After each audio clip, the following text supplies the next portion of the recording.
Bienvenidos a Más que Pláticas y estamos muy contentos y muy sorprendidos también de todo lo que encierra las enseñanzas y el ministerio de Abel. Abel, bienvenido. Sé que has hecho un largo viaje desde Córdoba para estar acá con nosotros en México. Sé bienvenido. Y Abel, pues, esta es una entrevista, una plática muy práctica y vamos a empezar por el principio. Tengo la primera pregunta para ti. ¿Quién es Abel Ballistrieri? Wow, es demasiado difícil esa pregunta. ¿Quién es? Bueno, para describir rápidamente, quizá decir que soy esposo de Marisa, padre de Sasha y de Sara por ahora. Por ahora digo por si vienen más. Ajá. De Córdoba, Argentina, eh, junto a un equipo de también hermoso equipo en la ciudad de Córdoba. Estamos pastoreando la congregación Manantial de Vida en Córdoba y bueno, y actividades que hacemos en favor de ver en nuestra generación la verdad del Evangelio expresada. Ok. Y una pregunta que se le parece mucho. ¿Cómo te defines? Wow, Una cosa es quién eres sí, y la otra es cómo te defines. wow. Y un apasionado de la verdad de Dios, un apasionado por no solamente conocerla y verla, sino expresarla en mi vida, que es el verdadero desafío en el que estamos inmersos, y convencido de que quienes hacemos la tarea de la cual estamos describiendo, es imposible que ayudemos a otros a conocer la verdad si no la vemos nosotros mismos y la hacemos carne. Así que esa es mi pasión. Y te voy a hacer una pregunta muy sencilla. ¿A qué te dedicas y qué te motiva? Bien, ninguna es fácil. Bueno, en el dedicarme del día a día hago muchas cosas, todas enfocadas en esa misma dirección, que es crecer en el conocimiento de Dios, en el colaborar con esa forma de libertad que Jesús anunció cuando Él dijo, serán verdaderamente libres. Creo que cada día corroboro más que hay muchas formas falsas de libertad, que son las más peligroso que la esclavitud. Y a partir de ahí es que se desarrollan las actividades que hago, entre ellas trabajo en libros, trabajo en conferencias, llevo adelante una plataforma que se llama Herramientas Discipulares. Esas son parte de mis actividades diarias que están enfocadas todas ellas en procurar crecer en ese conocimiento de Dios verdadero, tangible, no a forma de información, sino a forma de vida, y querer ver esa libertad expresada en mi vida y ser facilitador para que otros puedan gustarla. Y creo que la he gustado en una gran medida, pero siempre hay más y eso es lo que apasiona. Me apasiona vivir eso, ese crecimiento en la madurez, en la libertad que ofrece el Evangelio de Jesucristo. ¿Y tú cómo te ves en la asignación dentro del cuerpo de Cristo? O sea, tu asignación ya dentro del cuerpo, Ujú. ¿cuál es? Yo creo y estoy en embarcado en ese objetivo de ver primero el cuerpo, de verlo, de entender cómo es la iglesia. Esa es mi mayor pasión, y creo que inevitablemente, a medida que vamos entendiendo qué es la iglesia y qué es el cuerpo de Cristo, solo inevitablemente encontramos nuestro lugar. Eh, Realmente, a pesar de pasar muchos años tratando de encontrar mi lugar o de tratar de encontrar cuál es la dinámica que encaja en el mundo presente, ya descubrí que es un trabajo demasiado agotador e infructuoso, a menos que yo mismo crezca viendo qué es la iglesia. Y la verdad es que lo que me ha sucedido en este tiempo es que inevitablemente ya es el Señor. Por eso dice el apóstol Pablo a los Efesios, dice que Dios mismo es el que puso y el que constituyó, ¿no? Es decir, nosotros no nos constituimos a nosotros en el cuerpo ni lo diseñamos nosotros, por lo cual realmente estoy relajado en ese aspecto. No, aprendí a descansar en el Señor y no tratar de forzar absolutamente nada, y acá me tiene el Señor en Puerto Vallarta, en otro país lejano. Porque tú eres un maestro de Biblia muy reconocido en muchos países. Hay redes apostólicas y organizaciones que toman tu material como un material fundamental en sus movimientos, en sus estructuras. O sea, tú eres un maestro, pero también vemos en tu trabajo que también eres un pastor. Entonces pudiéramos decir que eres un pastor maestro y no sé qué más. Se puede decir así. Puede ser, puede ser. Sí, yo realmente a veces no dejo de sorprenderme de que eso suceda, de ver mis materiales, de pronto llegar a un lugar y que me digan, nosotros usamos todos los materiales de herramientas discipulares, prácticamente en todos los viajes me pasa eso, y me asombro porque en realidad yo no lo hice con esa intención. Más bien, hay algo que dijo Jesús y que para mí me determinó cuando yo entendí eso, y es cuando Jesús le dijo al Padre, eso está en el Evangelio de Juan, los que me diste, ninguno se perdió. Y yo dije, en ese momento primero claramente entendí que lo primero que el Señor nos dio fue nuestra propia alma, y debemos conducirla a la verdad. Pero también decir, bueno, ¿a quién el Señor me confía? ¿No? Mis hijas, mi esposa, la gente que me rodea. Y de ahí en más, todo lo que el Señor haga es su gracia. Es su gracia. Realmente yo no me definiría como un maestro al cuerpo. No, sencillamente trato de ser responsable en lo que el Señor me asignó, y lo demás es más gracia y más regalo del Señor participar de eso. Tú eres alguien que enseña y que se enfoca en que las personas puedan comprender el Evangelio de Cristo. Y nos estamos enfrentando dentro de esta enseñanza, nos estamos enfrentando a redefinir qué cosa es la iglesia. Abel, por favor, platícanos en esta enseñanza reveladora, de acuerdo a lo que tú has estado descubriendo y estudiando, platícanos qué es la iglesia. ¿Cómo ves la iglesia? ¿Qué cosa es la iglesia hoy en día? Bien. Yo veo que Jesús, cada vez que procuraba expresar lo que el reino es y lo que la iglesia es, y aún los apóstoles, ellos todos usaban parábolas. El apóstol Pablo dice que la iglesia es como un cuerpo, es la esposa del Señor, que es morada de Dios, que es templo, que la iglesia es como un soldado. Y si uno toma estas expresiones y trata de provocarlas como un sinónimo, realmente no tienen nada parecido uno que otro. O sea, no se parece nada una esposa con un edificio. Sin embargo, tiene mucho sentido cuando uno logra ver lo que la iglesia es en su sustancia. Y aquí hay una realidad, y es que todo nuestro vocabulario, nuestro lenguaje, no importa qué idioma hablemos, el lenguaje humano está creado en función de necesidades humanas. Es decir, no hay ninguna palabra creada para describir algo espiritual. Todas las palabras de nuestro vocabulario existen porque existe algo natural que la necesita. Yo no tendría la palabra mesa si la mesa no existiera. Entonces, primero es la mesa y después es la palabra.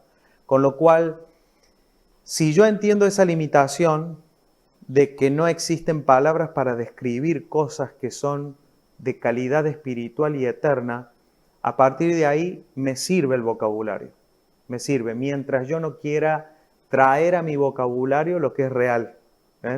Entonces, yo creo que nunca trataría de meter a la iglesia una definición, sino más bien provocar a las personas. Como siempre digo, la tarea de un maestro del nuevo pacto no consiste en llenar de información a las personas en su cabeza, sino más bien colaborar para que las personas vean, porque así son las cosas espirituales y las del Evangelio. Si no las vemos, no nos sirven. En el sistema tradicional evangélico se habla mucho de vamos a la iglesia. Es un lenguaje tradicional, común, o ya llegamos a la iglesia, o compórtate de cierta manera porque estamos en la iglesia. Y en el contexto del nuevo pacto, o en el contexto apostólico, en el lenguaje apostólico, sí hay una diferencia bastante simbólica. Platícanos la diferencia para que las personas que nos están escuchando puedan entender. En el lenguaje apostólico, en el lenguaje del nuevo pacto, ¿cómo podemos diferenciar ambos conceptos o ambos lenguajes? Claro, eso es clave. Es clave porque salir de la simplicidad del lenguaje nos ayuda a salir también de la ceguera, ¿no? O sea, no está mal que uno hable como un niño mientras reconozcamos nuestra infancia y anhelemos la madurez. Eso es lo que lo dice el apóstol Pablo en una de sus cartas. Pero el punto es que no es lo mismo hablar de la iglesia que las iglesias. En Apocalipsis vemos las iglesias, ¿no? Las iglesias como expresiones temporales y terrenales de lo que la iglesia es en su expresión eterna, ¿no? Claro que estamos hablando de misterios, sin duda. Pero son correctas ambas expresiones. Ambas son correctas. Ahora, sí. Pero la diferencia entre un lenguaje evangélico tradicional y el lenguaje apostólico, Claro. ¿Cuál sería la diferencia? Generalmente yo de hecho crecí en ese vocabulario. Vamos a la iglesia. Y ir a la iglesia era ir a un lugar físico donde la gente se reúne. Correcto. Hoy nosotros usamos más bien la palabra congregación, ¿no? Inclusive, por ejemplo, de hecho nos hemos ejercitado nosotros en Córdoba en este cambio de vocabulario, aunque tampoco sirve en sí mismo el cambio de vocabulario mientras eso solamente ayuda para crecer en el entendimiento, ¿no? Porque si yo digo voy a la iglesia y sigue siendo para mí ir a un lugar físico, entonces, ¿cómo voy a querer luego entender la iglesia? Verla, comprender su realidad y su sustancia. Ahora, nosotros usamos la palabra congregación para referirnos al lugar donde se reúnen los hermanos. Usamos la palabra auditorio cuando nos referimos de un auditorio. Entonces, lo que es auditorio, lo que es congregación es personas reunidas, ¿no? Pero también vamos aprendiendo de que en la congregación no necesariamente todo es iglesia. Entonces, vamos mejorando, pero otra vez, yo también fui parte de dos procesos de la inmadurez a la madurez, de la simplicidad a la realidad de la vida en el Señor. Uno es, la simplicidad de, esta es la iglesia. Hay personas que se resisten a salir de la simplicidad.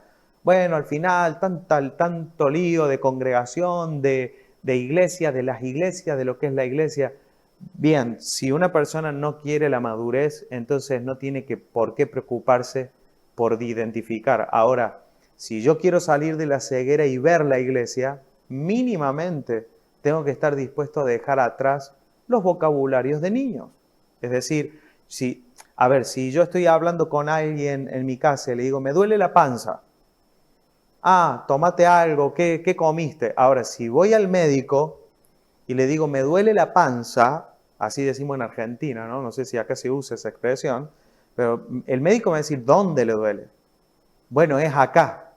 Y el médico no va a buscar en sus libros de medicina panza. No, porque sabe que hay un vocabulario más exacto, porque sabe que el cuerpo es mucho más complejo que lo que a veces en la mente simple es. Está bien para un niño de 6 años, mamá, me duele la panza, pero no vamos a ver a un médico profesional decir panza, vamos a ver qué es lo que hay. Si es el estómago, el esófago, los intestinos, ¿ven? Entonces, de esa misma manera, cuando yo quiero conformarme a una vida espiritual llena de simplicidades, lo que estoy haciendo es conformarme con la inmadurez y con la ceguera. ¿Eh? Pero si queremos crecer, porque después está este tipo de cristianos, los que se afincan a la simplicidad y luego se quejan de por qué no les funciona el Evangelio. Es una locura. Ahí está la locura, porque yo digo, a ver, es como decir, no quiero que el médico me examine, pero al mismo tiempo me quejo de que no se me va el dolor, ¿no? No, no, no. O sea, si quiero que el Evangelio funcione, tengo que procurar su realidad, su sustancia. Entonces, la enseñanza del Evangelio en un lenguaje apostólico, en un lenguaje que tiene que ver con la verdad presente, es totalmente diferente a un concepto de que Dios está ahí para resolverme los problemas y todas las situaciones adversas que tengo, le hablo y Él tiene que actuar porque para eso está Dios. Es otro lenguaje, es Así otro es. contexto. Así es. Tú naciste de varias generaciones de pastores Sí, así es. y de... Platícanos un poquito, Abel, Bueno, platícanos acerca de las generaciones que están atrás de ti de pastores y cuándo empezaste a predicar y por qué. bien. Uy, qué buena pregunta. Bueno, los abuelos por parte de mi mamá eran pastores, ellos. De hecho, tengo mis tíos de parte de mi mamá también pastores. Luego por parte de mi papá también. Y también toda la familia de parte de mi papá, mis abuelos también eran pastores. No solo mi abuelo, sino que toda la familia por parte de mi papá, todos aman al Señor, persiguen la vida en el Señor. Realmente estoy rodeado de toda una familia que ama al Señor. Yo la verdad que tendría que hacer un esfuerzo fuerte para buscar un familiar ateo. Es así, realmente es así. Mis primos, todos son gente que ama al Señor y la verdad que eso es muy hermoso. De cómo empecé yo a predicar, realmente, bueno, algunos no me creen cuando digo eso, pero en mi juventud la verdad es que siempre pensé que era una tarea muy imposible para mí porque no, más bien siempre he sido un poco más bien tímido, digamos, no me gustaba tanto lo de hablar en público, pero sí había algo en mí que era el anhelo de crecer, en conocer al Señor. Eh, Crecí en una familia y con padres que más allá de sus propias expresiones y experiencias de crecimiento en sus vidas, no fueron personas que creían que lo sabían todo. Yo, de hecho, creo que siempre les digo a otros padres que si hay algo que puede ayudarles a transmitirles el Evangelio a sus hijos, es no mostrarle un Evangelio donde ya lo saben todo. Creo que eso fue muy especial, crecer con un padre y una madre todo el tiempo insatisfechos, entre comillas, en cuanto al conocer la verdad. Los que conocen a mi padre saben que nunca van a ver en una expresión en él de yo ya lo sé todo y bueno, acá se los vengo a dar. No, no, todo el tiempo él es una persona con hambre y a los hijos nos transmitió esa hambre, ese anhelo, esa intención de conocer, de no conformarnos con las simplicidades religiosas. Y cuando uno tiene ese hambre, la Biblia se abre. Yo no sé cómo explicarle, pero la Biblia es un libro que se cierra y se vuelve hermética para aquellos que tienen un evangelio dogmático, humanizado, humanista. Ahora, cuando buscamos la verdad del Señor, la Biblia se vuelve un libro maravilloso que entrega misterios extraordinarios, ¿no? Y a partir, yo creo que en mi adolescencia, mi mamá siempre me animaba cuando mi papá viajaba mucho, de hecho venía de mi juventud, venía él a México, por ejemplo, venía a muchos otros países y en la iglesia quedaba ahí la necesidad de predicar. Yo desde niño terminé la escuela dominical y mi mamá me dijo, me hace falta un maestro. Así que terminé yo enseñándoles en la escuela dominical a mis propios amigos porque hacían falta maestros de escuela dominical. Así que así se empezó y a predicar en ¿Tendrías las unos reuniones. 13 años? Sí, totalmente. Pero después predicar en la iglesia y en mis primeros viajes a los 17, 18, 20 años, algún viaje para predicar, sí, por Ok. allí. Tengo una pregunta. Sabiendo lo que sabes ahora, fíjate bien, sabiendo lo que sabes ahora, a diferencia cuando eras un adolescente, ¿qué te dirías a ti mismo de cuando comenzaste a predicar? Wow. Si a mí me dijeran tenés la posibilidad de mandar un solo mensaje a ese Abel de 20 años y que no fuera un libro ni tampoco irme yo a hablarle, no, si fuera un solo mensaje es la palabra de la cruz. O sea, prestar más atención a la palabra y a la propuesta pura del Evangelio. A ver, platícanos de eso. Para ti, ¿qué es el mensaje de la cruz? Cuando uno trata de crecer en el conocer al Señor y uno tiene una Biblia que habla de tantas cosas y de tantas maneras, hasta que uno no comprende el poder que opera en el Evangelio, que no funciona a través de información bíblica. O sea, el Evangelio no se sustenta en la sabiduría humana, no se descubre en la sabiduría humana. Eso quiere decir de que uno puede pasar mucho tiempo estudiando la Biblia. De hecho, yo recuerdo en mi juventud haber hecho el instituto bíblico, que era de 3 años, más un año de especialización, que solo hacían muy poquitos el año de especialización. Cuando terminamos con mi hermano Iván ese año, porque él terminó un año antes que yo, en mi adolescencia, estoy hablando de los años 90, como no había más nada para hacer, volvimos a iniciar el instituto y luego empezamos a hacer de nuevo, hicimos 2 veces el instituto. Y sin embargo, a pesar de a veces estar lleno de información bíblica, hubo cosas que no las comprendí hasta que no entendí lo que el apóstol Pablo dice en más de sus cartas, que él dice que cuando él iba a predicar, dice, me propuse no saber otra cosa que a Jesucristo y a este crucificado. O sea, lo que el apóstol Pablo está diciendo es que la cruz de Cristo contiene la sustancia más pura del Evangelio, que es la propuesta de la vida eterna. A partir de ahí, esa palabra tiene un poder transformador en el alma, que la humilla y que la expone a entender grandes misterios, como por ejemplo, ¿cuáles? Que el alma sin vida espiritual vive esclava, es la representación de lo que el mundo quiere edificar. Entonces, hasta que yo no lo vi a eso, me demoré mucho tiempo en experimentar una verdadera y profunda transformación de mi alma. Hasta que no lo vi, hubo retraso. O sea que el mensaje de la cruz es una especie de comprensión total de todo lo que Él hizo y de lo que Él hizo, lo que Él le da al hombre o le dio al hombre. Poder comprender, ahora sí, lo alto, lo profundo, lo ancho, lo largo, una dimensión de todo lo que encierra ese sacrificio.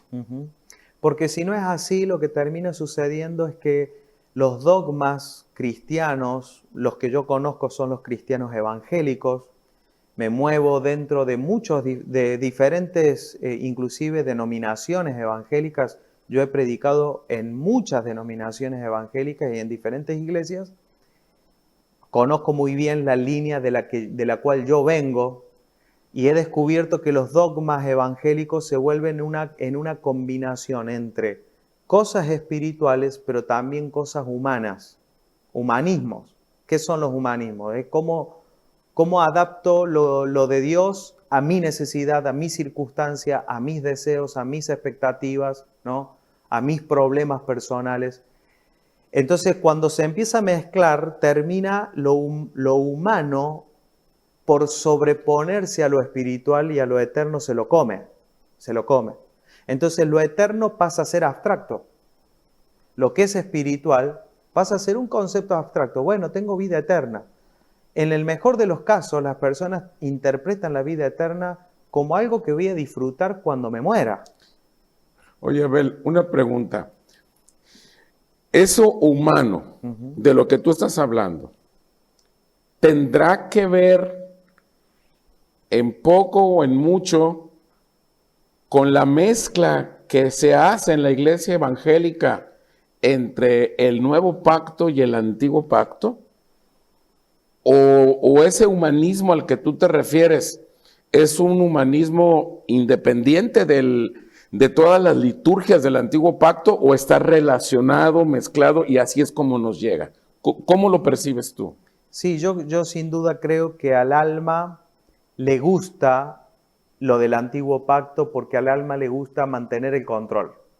Le gusta esa independencia de Dios. Por eso es como la ley funciona no solamente por lo que dice la Biblia en el antiguo pacto, sino que es todo un sistema.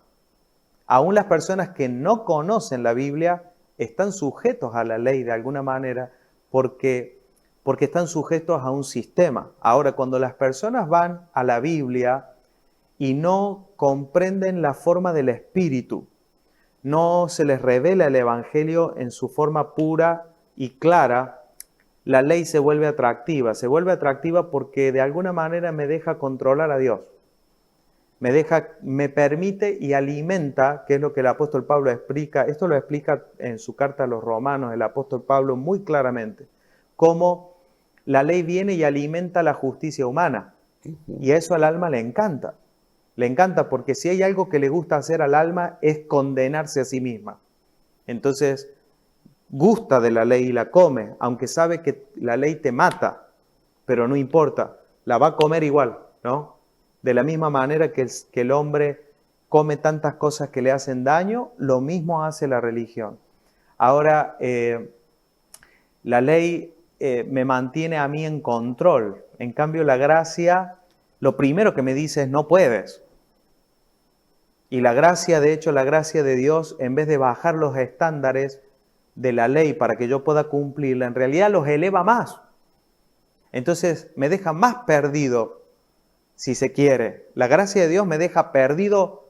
O sea, si antes la ley yo no la podía cumplir, ahora la gracia ya me deja a mí totalmente descalificado. Pero al mismo tiempo que me descalifica más, me toma en esa misma gracia y me lleva a cumplirla en Cristo. ¿Ven? ¿Qué es lo que Jesús decía? Oyeron que fue dicho no matarás, pero yo les digo que cualquiera que se enoje, entonces, cualquiera que se enoje contra su hermano será culpable de juicio. Jesús no está haciendo más grave la ley, lo que está haciendo es anunciar el nuevo pacto. Al alma no le gusta eso, porque el alma dice, no, prefiero que me digan no matarás y no que ahora encima me tenga que sentir mal por enojarme. Entonces, conocer la gracia, entender la gracia, vivir en la gracia, es como desnudar la ley y ver que es un humanismo religioso. Es desnudar todo lo que no tiene que ver con la gracia. Claro, claro. Por eso se anteponen. Sí. Y sí, además esa cara de la ley, que es la cara que el alma toma sin vida espiritual. Si yo veo la sustancia de la ley en el corazón de Dios, no es otra cosa que Cristo. O sea, al momento en que el Señor dice amarás, lo que Él está diciendo con su boca es Cristo. Cristo es el amor de Dios impartido en nosotros.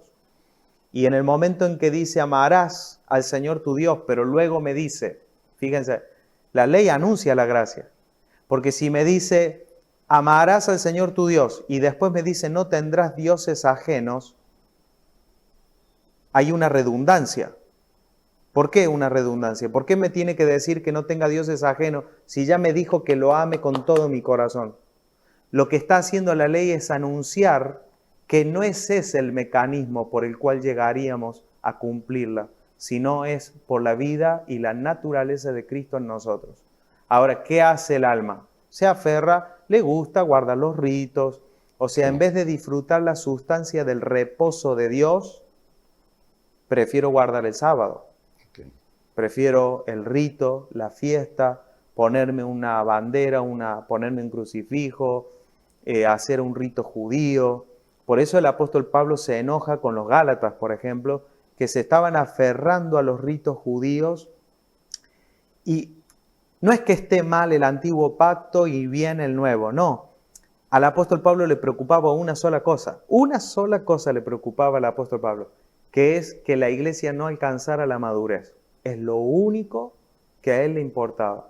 No es que, bueno, están los del antiguo y están los del nuevo. No, no hay tal cosa delante de Dios.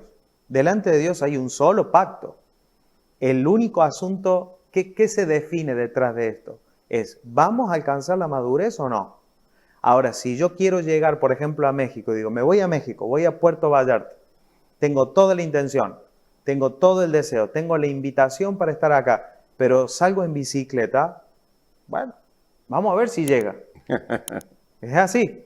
Ahora, si alguien quiere los ritos judíos y las formas del antiguo pacto, ya tiene una Biblia que demuestra dónde lleva esos ritos.